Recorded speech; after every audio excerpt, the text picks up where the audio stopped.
जाने के लिए बनाया जा रहा रोपवे ट्रायल के दौरान धराशायी हो गया। रोपवे का पूरा जो बना हुआ सिस्टम था सब कुछ खराब हो गया। कई खंभे उखड़ गए। ट्रायल के दौरान लोगों के बैठने वाला केबिन डोला भी टूटकर नीचे गिर गया। गनीमत रही कि ट्रायल के दौरान झूला या केबिन में कोई नहीं था। इसके चलते बड़ा हादसा टल गया। अभियंताओं तथा तकनीकी विशेषज्ञ की मौजूदगी में रोपवे का ट्रायल शुरू किया गया था। जैसे ही खाली केबिन डोली को रोपवे के सहारे अकबरपुर की तरफ से रोहतासगढ़ किले की ओर भेजी गई, थोड़ी ही दूर जाकर रोपवे के लिए बने पिलर धराशायी हो गए, जिसके बाद ताबड़तोड़ कई पिलर जमीन पर गिर गए। देखते ही देखते पूरा का पूरा रोपवे केबिन समेत सभी मशीन धराशायी होकर नीचे गिर पड़े। दरअसल नए साल के मौके पर इसका लोकार्पण होना था। 13 करोड़ 65 लाख की लागत से पिछले 6 साल से इसका निर्माण कार्य चल रहा था। साल 2019 में मुख्यमंत्री नीतीश कुमार ने इसका शिलान्यास किया था। लोगों को उम्मीद थी कि रोपवे शुरू होने से 70 किलोमीटर का रास्ता कुछ मिनटों में पूरा हो जाएगा, लेकिन ट्रायल के दौरान रोपवे के धराशायी होने से लोगों में अब निराशा है। 5 वर्षों से लगातार बेवकूफ़ बनाया जा रहा था सीधा सीधी, और 13 करोड़ 65 लाख रुपए की लागत से ये जो काम कराया जा रहा था वो लूटने का एक तरीका था कि आप उम्मीद में रहे, झूला झूलते रहे आराम से बिहार की जनता, और उसके बाद इसको चुनाव के बाद ये तो इसीलिए ट्रायल नहीं कराया गया था चुनाव से पहले कि माननीय मुख्यमंत्री के भ्रष्टाचार का पोल खुल जाता, उनके स्थानीय जनप्रतिनिधियों के भ्रष्टाचार का पोल खुल जाता, इसीलिए तो चुनाव के बाद इसको कराया गया। वरना ये काम तो कब का पूरा हो सकता था। मगर जिस उदासीन रवैया के साथ यहाँ के पदाधिकारियों का इन्वॉल्वमेंट रहा है, चाहे वो जिला पदाधिकारी रहे हों, चाहे यहाँ पे पुल निगम के पदाधिकारी रहे हों, या संबंधित सभी विभाग के पदाधिकारियों का उदासीन रवैया रहा है।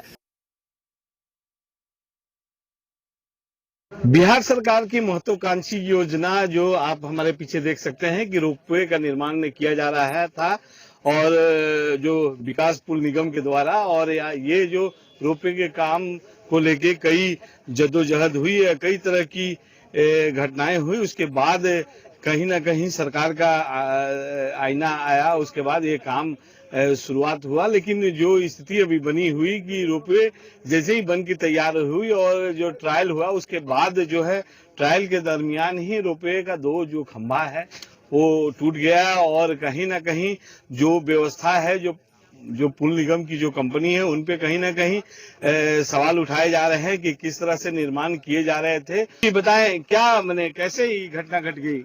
देखिए, महज 2 साल के काम को पहले तो 6 साल तक खींचा गया। ये यशस्वी मुख्यमंत्री माननीय श्री नीतीश कुमार जी के महत्वाकांक्षी प्रोजेक्ट में से एक था। उनकी योजना थी, वो स्वयं चाहते थे कि रोहतासगढ़ किला पे डेवलपमेंट हो, चौरासन शिव मंदिर, बबल शहीद, और यहाँ के जो वनवासी परेशान रहे, चाहे वो स्वास्थ्य व्यवस्था रही हो या और भी तमाम तर व्यवस्थाएं हैं, उसको सुगम करने के लिए पर्यटन की दृष्टि से कौन से बढ़ावा दे ताकि पर्यटक आ सके, उसके लिए ये रोपवे निर्माण कराया जा रहा था। हम 13 करोड़ बिहार वासियों के 14.5 करोड़ रुपए का 1 सेकंड में धराशायी कर दिया गया। और ये केवल पिलर नहीं, बल्कि हम बिहार वासियों की उम्मीद गिरी है, हम रोहतास वासियों की उम्मीद गिरी है, क्योंकि इससे बड़ी उम्मीद जुड़ी थी। जो बड़ा हादसा जो नहीं होना चाहिए, जो बचा जा सकता वो नहीं हो पाया।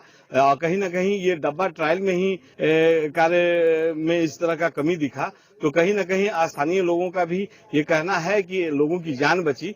तो इसी तरह से लोगों का भी आग्रह है कि जो ये काम हो अच्छा तरीका से हो। अमरजीत कुमार, जी मीडिया, रोहतास।